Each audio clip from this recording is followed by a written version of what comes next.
Et si tu veux plus de vidéos de ce type, n'hésite pas à liker et t'abonner. Si tu souhaites rejoindre le Discord, les liens sont disponibles dans la description. Sur ce, bon visionnage.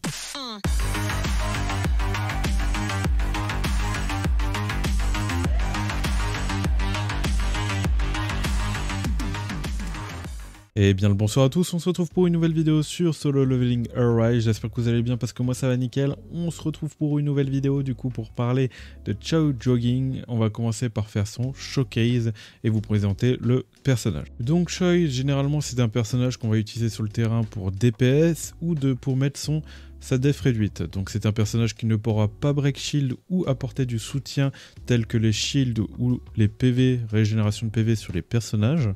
Mais il pourra faire de gros DPS, mettre une réduction de défense et aussi des dégâts de brûlure qui permettra au personnage de faire plus de dégâts. Donc en fonction de son kit, on peut observer justement qu'il va faire des dégâts en fonction de son attaque. Là on peut observer que justement il a à peu près une attaque normale par rapport à son attaque de base, c'est correct. Là, on peut observer que c'est normal aussi à propos de son attaque noyau, qui va faire des effets en l'air, et en plus de ça, qui va mettre un effet de brûlure, qui va infliger des dégâts équivalents à 50% de l'attaque de l'utilisateur toutes les 3 secondes, ce qui est plutôt pas mal. Au niveau de ses compétences, on peut aussi observer du coup que ça va faire 1645 d'attaque avec 15 secondes de recharge. On voit qu'il n'a pas d'effet derrière. Et là, on peut aussi observer à peu près la même chose, 1645 de dégâts avec justement 15 secondes de recharge et de la consommation et de mana plus l'effet en l'air. On va comparer justement avec Jiwo qui est un très bon personnage aussi, et là on peut observer que les compétences sont niveau 5 et niveau 4 sont à peu près réduits à moitié, donc on peut dire que le personnage envoie en termes de compétences de base. Donc on va retrouver sur Son Jinwoo qu'on va utiliser justement Choi en personnage soutien. On va retrouver justement un renversement ainsi que des brûlures et des défenses réduites. Donc on peut observer juste ici, la brûlure va infliger 50% par rapport à l'attaque de Choi. Et en plus ça va réduire aussi la défense de 15%. Pour le QTE, nous avons un bug d'affichage, mais je vais vous décrire ce qu'il fait. Donc nous avons justement à peu près comme le soutien, c'est pareil. Nous retrouvons justement la défense réduite ainsi que les brûlures sur le QTE. C'est juste que quand on va switch sur le personnage Choi, on va voir justement qu'il va mettre 2 debuffs. Alors, est-ce que c'est cumulable? On va voir ça justement par rapport au gameplay juste après. Pour l'instant, on analyse. L'ultime va aussi faire de gros dégâts en sachant que ce n'est pas forcément le meilleur ultime, mais il a un truc très intéressant qui va faire justement qui va être très puissant. Donc l'ultime va faire 2500 de dégâts en attaque, ce qui est très correct, qui va consommer bien évidemment toute la jauge et mettre l'effet en l'air. Donc là nous allons justement lire la partie plus intéressante pour comprendre justement l'ultime en précision. Choi Jogging ne peut pas infliger de coups critiques, il faut savoir qu'il ne faut pas le stuff en critique ou coup critique, parce qu'il est impossible justement de critique avec ce personnage. Mais son attaque va augmenter de 40% lorsque l'utilisateur lance fin des temps. Fin des temps, c'est la compétence l'ultime que vous allez pouvoir utiliser, et à partir de là, vous allez gagner 40% d'attaque, ce qui est plutôt pas mal. Lorsque l'utilisateur lance fin de temps, applique l'effet arme ultime. Arme ultime, en plus de ça, réinitialise le temps de recharge de la pluie de flammes et de lance-feu. Donc ça va réinitialiser les attaques là, qui sont équivalents à presque un ulti, rien qu'avec ces 2 compétences. Donc c'est plutôt énorme.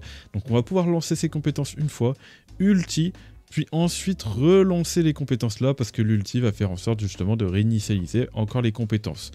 Donc voilà par rapport à ça. Et en plus de ça, ça va aussi mettre le buff de l'arme ultime, réinitialise le temps de recharge, voilà comme on a vu, augmente l'attaque de la pénétration de défense de l'utilisateur de 12%. C'est plutôt énervé. Par contre, je n'ai pas vérifié si après avoir ulti une deuxième fois, si l'ulti va prendre en compte les debuffs de 40% ou autre. Donc maintenant, nous allons attaquer l'aspect justement constellation. C'est important de regarder les constellations, c'est ce qui va vous permettre aussi de savoir comment build le personnage par la suite. Donc en fonction des constellations que vous allez avoir bien évidemment. Donc première constellation, les dégâts de pluie de flammes sont multipliés par 3 pendant la durée de l'arme ultime et la compétence devient méga cratère. Alors une fois que vous aurez justement ulti, que vous allez pouvoir débloquer l'arme ultime, vous allez faire déjà plus de dégâts, 40%. Vous allez faire de la pénétration de défense justement de 12% supplémentaires, et en plus vous allez faire 3 fois plus de dégâts avec la constellation 1, la constellation pluie de flammes qui est celle-ci. Donc vous allez faire 3 fois plus de dégâts, donc ça veut dire que vous multipliez 1600 par 3. Et c'est plutôt énorme parce que ça correspond à plus de 4500 avec la compétence niveau 4. Et ça peut être encore pire si vous l'améliorez encore plus haut, surtout pour ma part. Donc l'une des compétences prioritaires justement à améliorer sur les personnages, ça va être cette compétence à partir du moment que vous l'avez Constellation 1. Et après, une fois que vous l'avez Constellation 1, même si vous ne l'avez pas Constellation 1, il est aussi important d'améliorer cette compétence parce qu'elle va faire beaucoup de dégâts et aussi celle-là qui va faire beaucoup de dégâts. Donc si je dois vous conseiller justement pour améliorer vos compétences, ça va être surtout ces deux-là. Et un peu l'ulti au passage aussi. Pour la 2 étoiles, augmente votre attaque de 8%, c'est de l'attaque supplémentaire, on prend, ok, c'est ok tiers. Augmente les dégâts de fin de temps de 50%. Et là, comme je vous l'ai dit, justement, c'est l'ultime. Du coup, vous allez faire 50% de dégâts supplémentaires sur votre ultime, mais quand vous allez débloquer justement l'arme ultime, est-ce que ça va prendre les 40% en compte qu'on voit ici pour justement augmenter encore avec 50%? Du coup, ce qui fait que ça va faire 90% supplémentaire après le deuxième ultime, ce qui serait assez violent quand même. Augmente les dégâts de brûlure de l'utilisateur à 100%. Alors, en sachant qu'on est déjà de base, quand on regarde les compétences à peu près 50%, est-ce que ça va rééquilibrer à 100% ou est-ce que ça va justement rajouter 100%? Donc est-ce que ça passe à 150? Donc à ce moment-là, 150 c'est assez violent parce que justement l'attaque peut faire très mal quoi. En sachant que c'est toutes les 3 secondes, c'est du dégât supplémentaire, donc pourquoi pas. Pour la dernière constellation, lorsqu'un personnage quitte le combat, le temps de rechargement de la compétence fin du temps divisé par 3. Donc fin du temps, je vous rappelle, c'est la compétence d'ultime qui va vous permettre justement de spammer vos compétences de base. Donc très fort en sachant que c'est divisé par 3, si on divise 100% par 3, ça fait à peu près 33,333333, voilà, vous m'avez compris. Et la jauge de puissance se charge de 0,5 toutes les secondes, donc c'est assez énervé. Généralement on va mettre entre 10 et 15 secondes justement à faire une rotation, donc justement vous aurez votre jauge qui aura monté à peu près de 7,5% de votre jauge de puissance, en sachant que vous allez attaquer à côté, donc vous allez forcément justement recharger un peu plus vite l'ulti. Donc c'est très intéressant pour aller spammer l'ulti et spammer les compétences de base. Donc maintenant que nous avons analysé le personnage, nous allons pouvoir justement regarder le stuff qu'on peut lui mettre. Donc comme vous le voyez, c'est le stuff que j'ai décidé de mettre sur mon Choi. Donc on va aller voir justement toutes les alternatives. Moi je pense que pour moi celui-là est à peu près bien et que les autres sont pas forcément bien. Vous allez comprendre pourquoi, je vais vous expliquer. Donc je vais du coup changer le stuff et là on peut justement voir du coup par rapport au stuff One Hit Kill qu'on va gagner justement une augmentation de 25% de dégâts supplémentaires.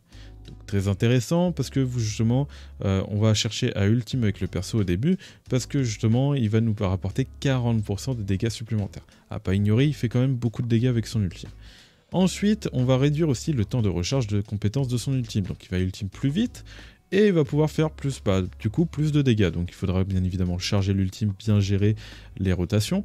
Mais le fait de pouvoir ultime plus vite, ça va nous permettre justement de recharger plus vite aussi son A et son E, enfin ses compétences de base, qui vont pouvoir être spammées. En sachant que l'une des deux compétences est très pétée, et même voire plus forte que l'ulti, donc très intéressante. Donc pour moi, le stuff One Hit Kill est vraiment le stuff idéal sur Choi. Donc les stuffs à ne pas mettre sur Choi, vu qu'on a vu son kit, ça va être le Toe Crit, Dégâts Crit, ça ne sert totalement à rien de mettre ça sur le personnage. Et nous avons aussi le stuff Break, qui ne sert totalement à rien parce que le personnage ne va pas break. Voilà, donc mis à part tout ça, tous les autres stuffs sont à peu près utiles sur le personnage. Si vous voulez jouer justement Choi en défense, genre vous voulez jouer Choi justement en personnage support, vous allez pouvoir justement lui mettre justement le stuff full noble pour gagner 8% d'attaque supplémentaire sur tous les alliés. En sachant que vous pouvez aussi mettre le stuff d'accessoire connection pour augmenter encore plus les dégâts de vos alliés. Mais nous allons plus nous concentrer justement sur le stuff attaque du personnage parce qu'on veut de l'attaque sur le personnage. Et du coup, on peut observer justement aussi l'armée qui sera très bien en full set ou en set de 2. Vous avez aussi ce set là qui peut être très bien en full set ou en full set de 2, même si c'est un peu ma dernière option parce que le taux de rechargement est généralement, vous pouvez très bien le mettre en set de 2, mais c'est un peu moins utile. Nous avons le stuff gardien à esquiver, bien évidemment le personnage ne met pas de bouclier. Donc voilà à peu près pour les stuffs, c'est à vous de voir, vous pouvez très bien mettre le full set One Hit Kill ou un set de 2 avec un autre set qu'on peut observer comme je vous ai dit ce qu'on pouvait mettre. Vous pouvez que mettre bien évidemment le stuff noble en full set. Si vous le mettez en full set de 2, il va être plus inutile parce que il rapporte que des PV et on cherche pas à avoir des PV sur le personnage. Ou vous pouvez très bien aussi mettre ce stuff avec le one and kill, même si bon, je pense qu'on a largement le temps de recharger l'ulti quand on est en set de 2 par rapport à la jauge de faire une rotation et de recharger l'ulti. En sachant qu'il y a le temps de rechargement qu'on n'aura pas si on met un set de 2. Donc généralement je pense que l'ulti n'aura pas le temps de revenir. Donc voilà à peu près pour tous les stuffs qu'on peut équiper sur Choi. Maintenant nous allons justement passer aux accessoires. Alors pourquoi j'ai mis cet accessoire? Déjà parce que c'est un personnage qui n'est pas tanky, qui n'a pas de PV. Et du coup je me suis dit, on va justement faire en sorte que quand l'ennemi passe à 70% de ses HP, mon Choi va faire 20%. Donc, nous avons toujours l'autre set Berserk qui fait plus de dégâts si vous tombez en dessous des 70% HP, mais c'est plutôt situationnel. C'est à vous de décider si vous voulez justement descendre en dessous des 70 HP.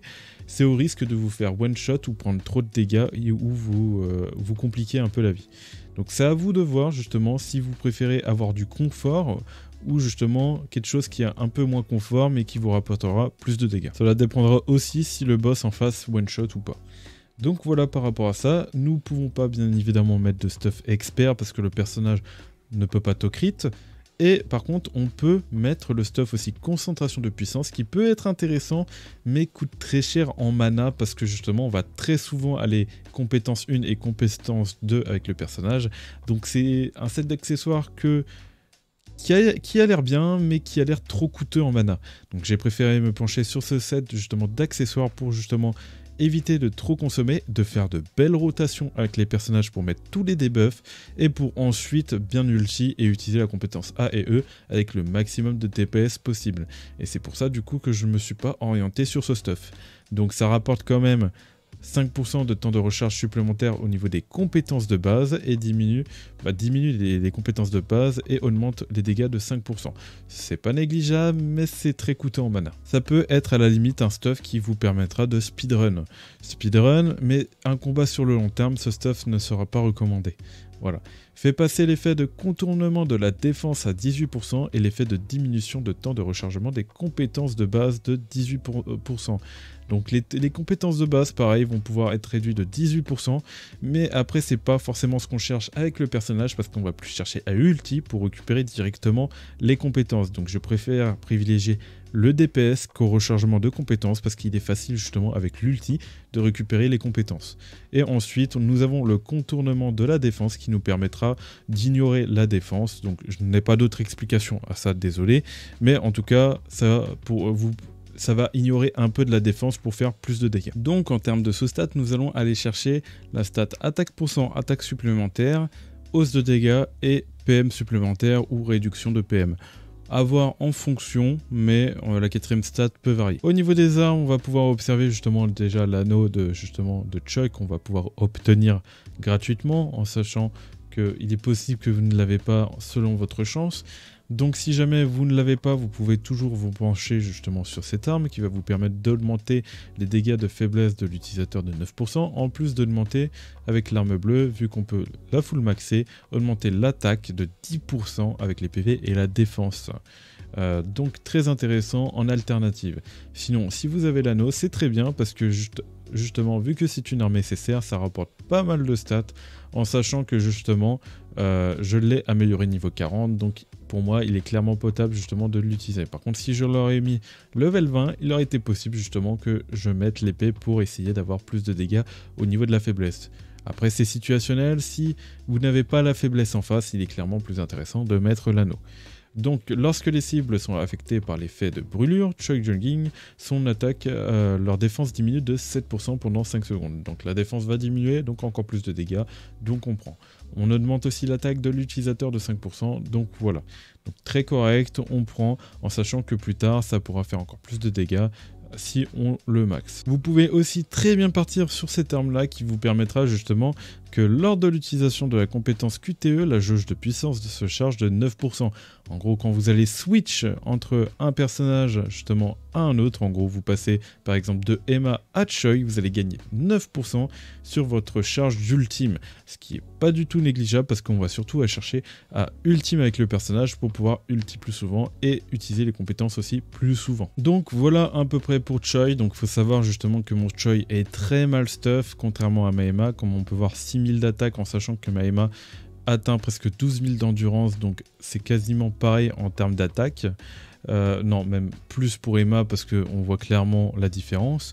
Et on va aller justement tester le personnage. Vous allez voir que le personnage fait quand même de gros dégâts. Donc maintenant, nous allons tester le personnage. Pour faire une belle rotation, on va faire en sorte justement de mettre tous les debuffs possibles avec les personnages. Ensuite, on va switch avec lui. Et là, vous allez voir que d'ailleurs, comme on l'a pu l'observer juste au-dessus, je mets échappe, mais regardez bien, on a 2 def réduites qui sont placées sur le personnage. Donc ce n'est pas précisé sur le QTE, donc je sais pas si ça fait... Là on voit que def réduite, ça met def réduite x2. Donc c'est pas précisé si ça se cumule, et c'est pas précisé comment les deux peuvent se cumuler d'ailleurs. Donc j'avoue être un peu flou dans ce sujet, mais vous pouvez voir justement que bon ils ont eu 2 debuffs quoi. Donc c'est surtout au moment du QTE que ça le fait, et je crois aussi que ça le fait au moment où on veut par exemple prendre Sun Jinwoo.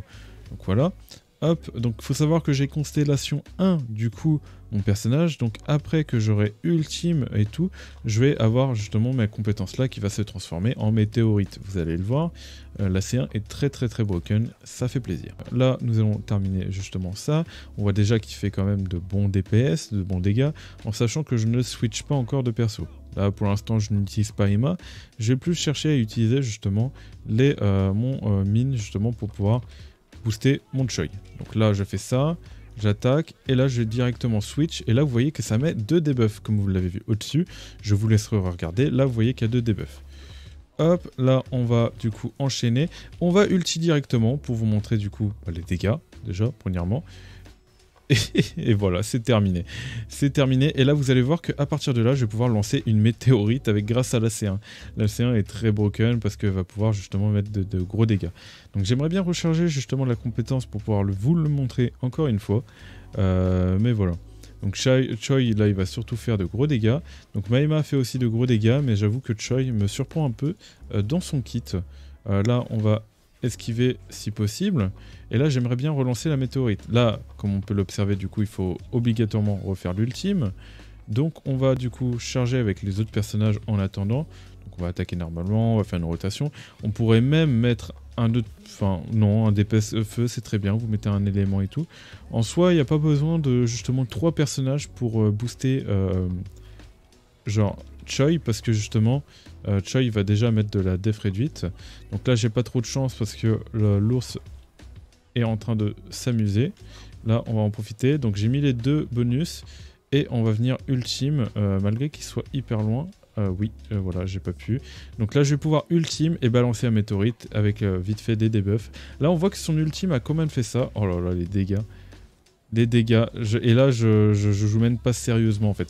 Vous refaites une rotation, là on va faire comme si on faisait une rotation, voilà. Donc je sais pas pourquoi ça affiche l'écran de chargement, j'avoue qu'il est un peu bugué l'ours. Mais voilà, donc là quand c'est comme ça, je vais reprendre elle parce qu'il y a des pierres à casser.